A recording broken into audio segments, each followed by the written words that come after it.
today, 85 to 90, Tuesday, Wednesday, and Thursday. Lots of sunshine, fair nights in the 50s. I'm meteorologist Don Day.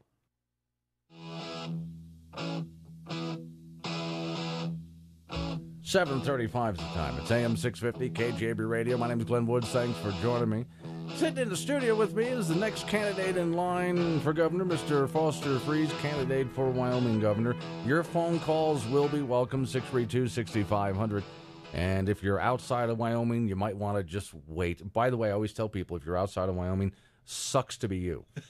But we take their calls anyway because we're not like the snobs over in Jacksonville. Nice cowboy hat. If you do have to take a call, you might have to take the hat off. Okay. It's not a respect thing. It's a headphone thing. Okay. Okay, sounds good. Where are you from originally, Mr. Freeze? I grew up in a small town in northern Wisconsin called Rice Lake. It was about 5,000 people. And so when I came into Wheatland the other day, it's just like was coming home. I could see all my prior classmates sitting around.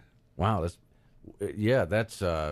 That's been a while then. When did you first move to Wyoming? Well, I've been here a quarter of a century. Okay. And when I came, our business was at about $2 billion, and through the nice environment, we grew it to $15 billion of assets under management because of all the different attributes that allows a person to function well in a business. Yeah. I could bring some semiconductor executives, for example, 8 of them, and we went snowmobiling, had dinner, and so by the end of the day, I knew everything I needed to know about making good investments in their customers. Right. Okay. So did that kind of investment business take you out of Wyoming to somewhere else and then back again? Or No, I've been here nonstop for 25 years, and we are just absolutely loving the environment, the people, and because I grew up in a small town, I so enjoy the small town atmospheres that exist around Wyoming, and getting to know people. It's been really exciting campaign trail. Well, then there's a lot of business experience there, but political experience. Is this, as they say in Wyoming, your first rodeo? Well, that's one of the nice things I bring to the table because I've been involved with Republican politics beyond a quarter of a century. So I meet 4 times a year with a dozen governors, and therefore I get a lot of ideas on how they've changed welfare or brought. I sat next to Scott Walker at his inaugural, and he just brought in Foxconn, which of course is too big for us to bring in. But by having those relationships with those governors, and also I've been working with the Senate and the House on a number of issues, particularly on the project of publishing prices. And so that's kind of moving along. These fellows are drinking from a fire hose, and it takes a long time to get anything done. Well, and then on that note, what was the catalyst? What made you say, that's it, I've got to run for governor because I need to fix the following? Well, the budget is the biggest issue that needs to be fixed, and I also am excited about trying to continue to improve our education. We're so close. We're number 7 now, and it'd be really wonderful to be able to sell our state if we have a goal of being number 1 in the nation, and let's find out what it's going to take to get there. And then, of course, also is the issue of diversifying the economy.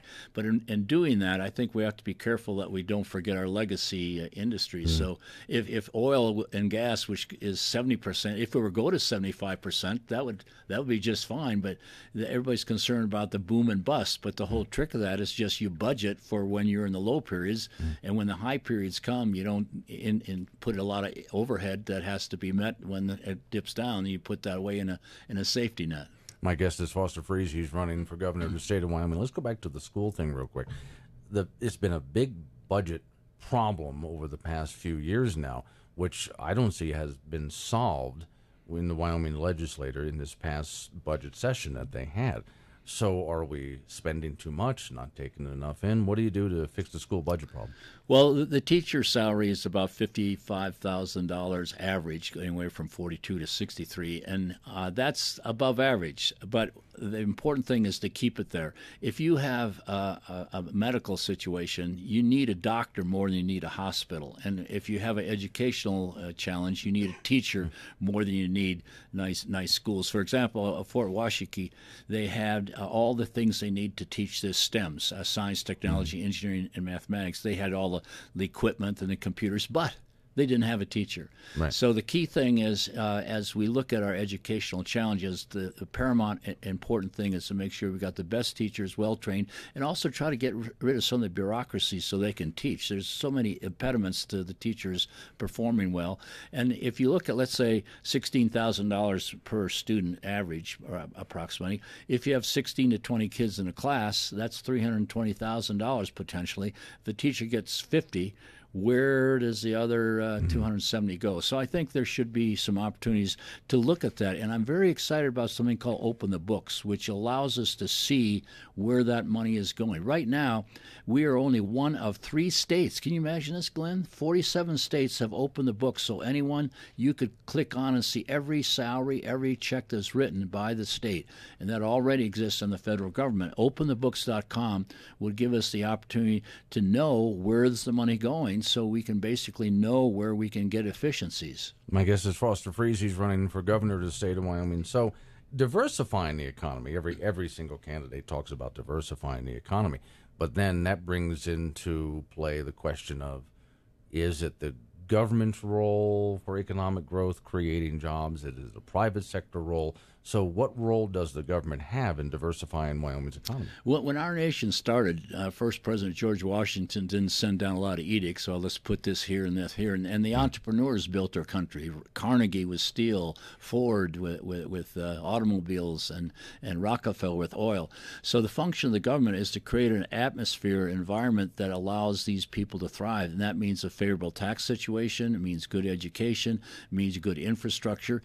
And so the government's job is to create that atmosphere and also be a salesman. One of my strong suits is I attracted $15 billion of dollars to my management, and so the sales capability is a very important part of what the governor does. In meeting with all these governors, they talk about going to visit companies, but on the diversification, we have to make sure we pay attention to our existing legacy industries, and secondly, create diversification by encouraging the existing small companies, $1 million volume at Electrocor and Laramie, and then there's another idea that I think is going to get some traction, and that is think of us as a colony exporting our raw materials.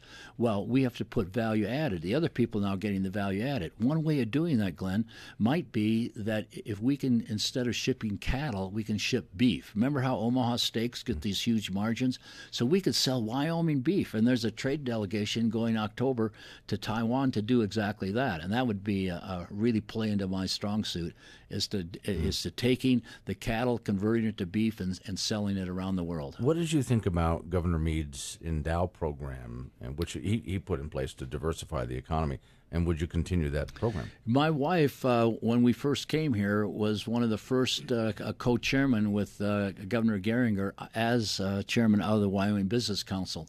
And most people think that the amount of money and the amount of time they put in has not really borne the kind of fruits that they had hoped. Is Endow just a new iteration of that? I talked to Greg Hess, who's the chairman of it, and I'm very impressed with some of the ways they've gone about kind of restructuring and going ahead. So I will be hopeful that Endow can meet some of its potential, and I think a lot of the people that have been appointed there are kind of people who are just new people to Wyoming. So there's new, fresh ideas that are coming, and even though they haven't been here as long as I am, I think I want to tap into that expertise in Endow, and maybe I believe they're doing this. I said, why don't we take those members and assign them out to individual communities so the community can decide what they want to have. Endow shouldn't come up with an idea and say, okay, let's do it. But let's say Casper, Gillette, Lander, what do they want to do in their communities? Because if we need this beef packing plant, maybe some people don't want it. More with Foster Freese in just a moment. I'll take about a minute and a half break and come back with your questions. So there's Facebook Live. You can go ahead and put your questions up there. Or you can call the show, 632-6500. It's AM 650 KGAB Radio. A lifetime of love. A family is about love. At a time of loss, it is also a time to remember. Grandpa was always a giving man. He gave us his love for a lifetime. In this hour of loss, let us help you lift a burden. Remember a lifetime of love. A lifetime of love. Memories of a lifetime of love. Schrader, Aragon, and Jacoby Funeral Home. Howdy, Cheyenne. Legendary conservative businessman Foster Freeze is running for governor to promote the Wyoming values of freedom, prosperity, and kindness. We invite you to learn more about his vision for Wyoming at the grand opening of our Cheyenne office. This free event will be held on Monday, June 25th, on Dale Range, near Burry Jewelers and Big Five Sporting Goods. Chick-fil-A will be served at around 6 o'clock. All are welcome, and we hope to see you there. Paid for by Foster Freeze for governor. It's summer. Time to head to Wyoming Downs Racetrack every Saturday and Sunday, June 30th through August 19th. Take the short drive to Evanston, where gates open at 11:30 and races start at 1:05. We've got it all. The horses, the crowds, the excitement, the winning. We even have special events and an all-breed horse sale. And after the races, visit our OTB downtown. Go to wydowns.com to learn more about it all. Wyoming Downs. You can bet on it. AM 650 KGAB Radio or KGAB.com. My name is Glenn Woods. Thanks for joining me.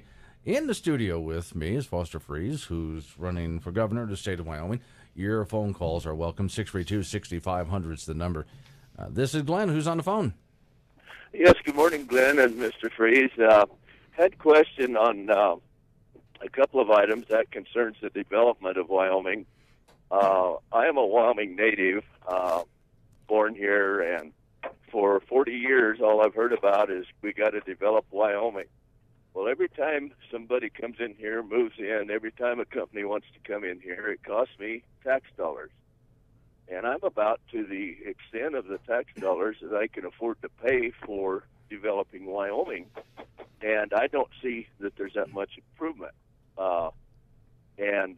So anyway, if you would comment on that, Mr. Freeze. And I heard on one of your ads that we needed to keep more people here in Wyoming so that they could have the type eating facilities and entertainment venues that are available down in Fort Collins and Denver.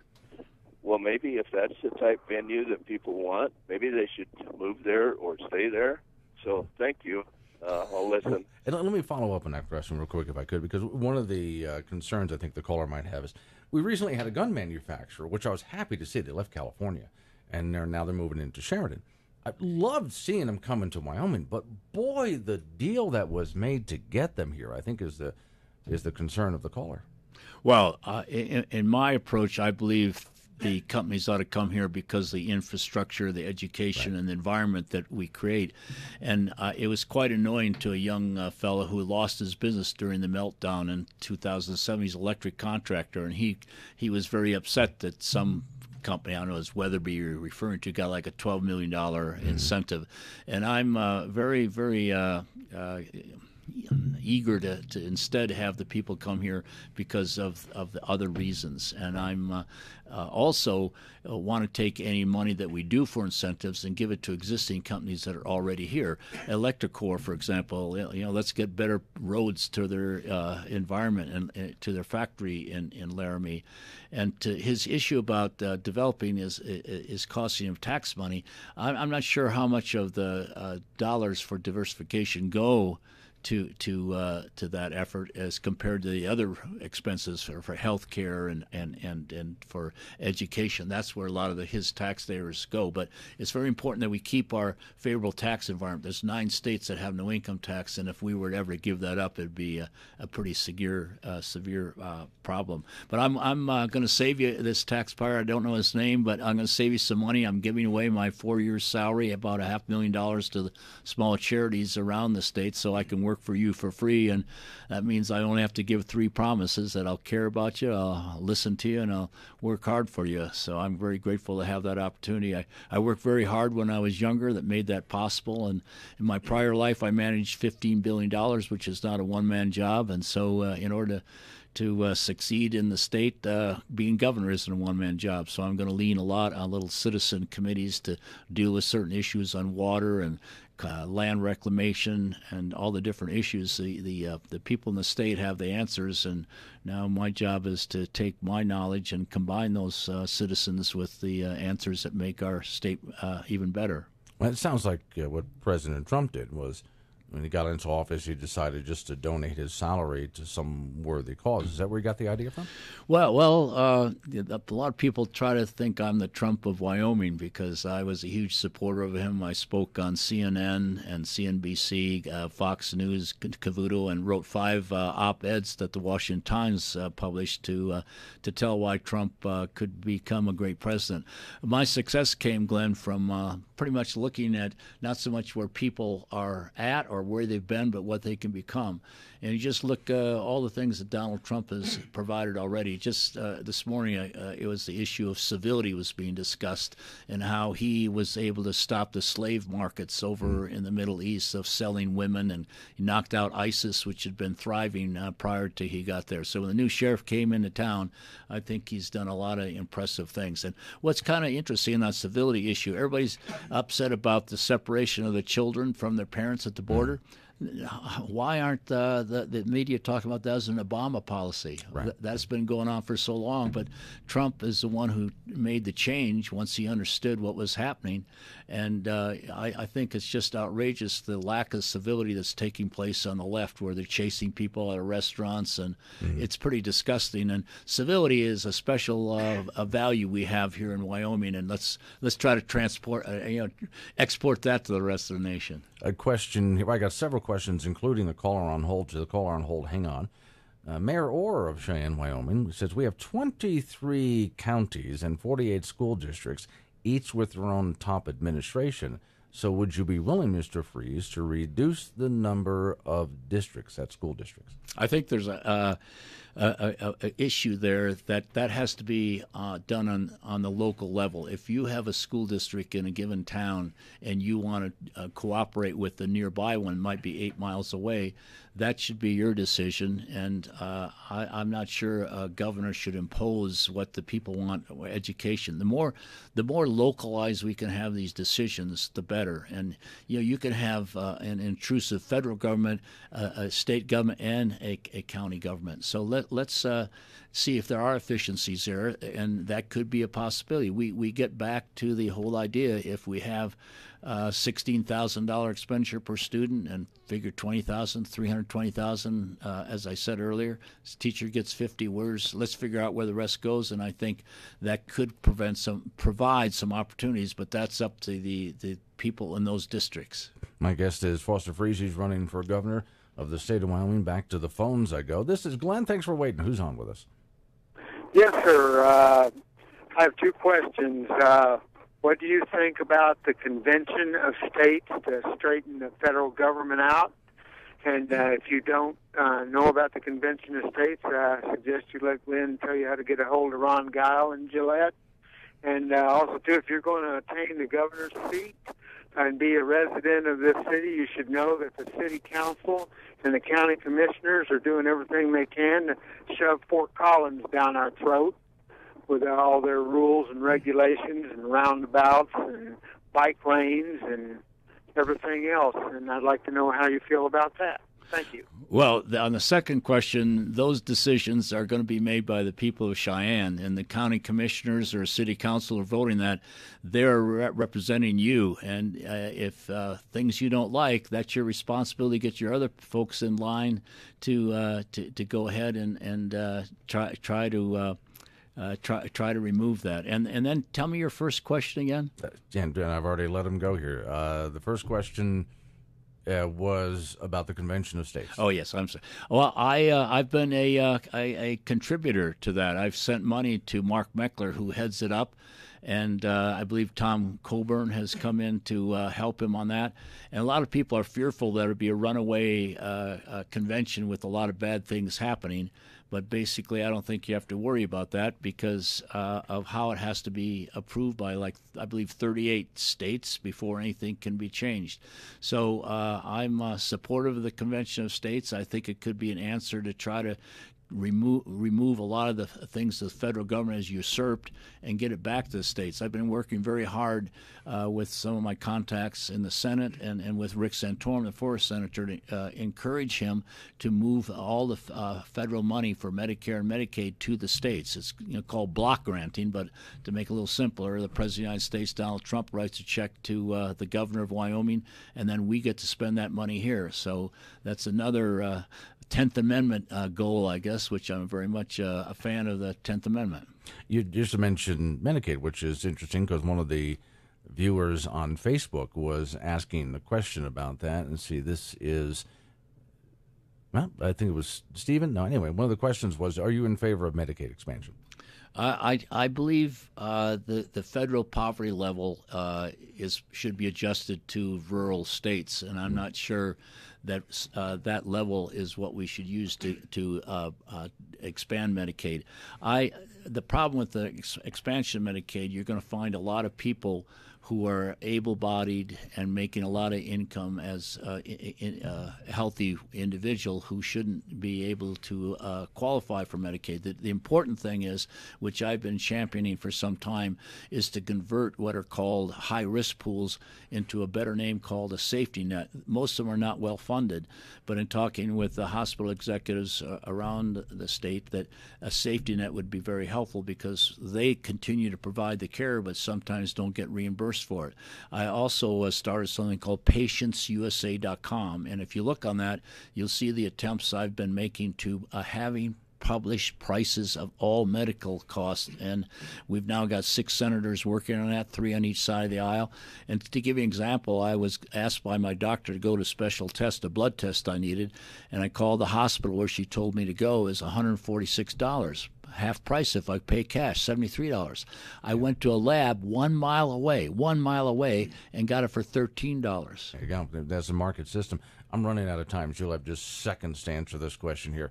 University of Wyoming is a gun-free zone, but the state law questions whether that should be the case. What would you do in the case of the University of Wyoming? I think the gun laws are such that we have the right to carry except if it's a private business. So I'm a big fan of the Second Amendment, and a person ought to be able to carry a gun wherever the federal government says he can. Okay. Mr. Freese, thanks for coming in. Do appreciate your time. Coming up on News Time, folks, but first, Rush Limbaugh's Morning Update and Fox News Local News with Doug. Update with the weather forecast, Don Day, DaveWeather.com.